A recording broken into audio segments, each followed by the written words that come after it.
తిరుమలలో అవినీతికి పాల్పడింది తమ పార్టీ సభ్యులైన వదలమన్నారు శ్రీకాళహస్తి ఎమ్మెల్యే బొజ్జల సుధీర్ రెడ్డి.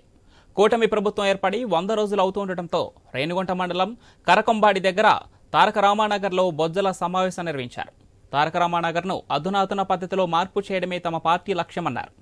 రేణిగుంటలో సమస్యలపై పంచాయతీ కార్యదర్శులకు ఆదేశాలు జారీ చేసినట్లు తెలిపారు. రేణిగుంటల మండల పరిధిలో జరిగిన భూ కబ్జాలపై ప్రత్యేక కమిటీని నియమించినట్లు తెలిపారు. ఎంపీ నిధులు 67 లక్షలతో శ్మశాన వాటికలను మరమ్మతులు చేస్తామన్నారు. పేదల కడుపు నింపేందుకు రేణిగుంట ఏర్పేడులో క్యాంటీన్ ఏర్పాటుకు చర్యలు తీసుకుంటున్నట్లు తెలిపారు.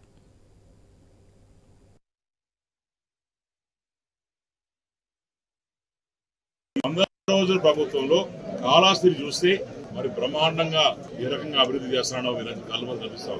50 లక్షలు పెట్టి అన్నలు కావాలి, హోటల్ కావాలి, క్లీనింగ్ కావచ్చు. టౌన్ లో అట్నే ప్రతి మండలానికి 2 కోట్ల రూపాయలు శాంక్షన్ తీసుకొచ్చాం.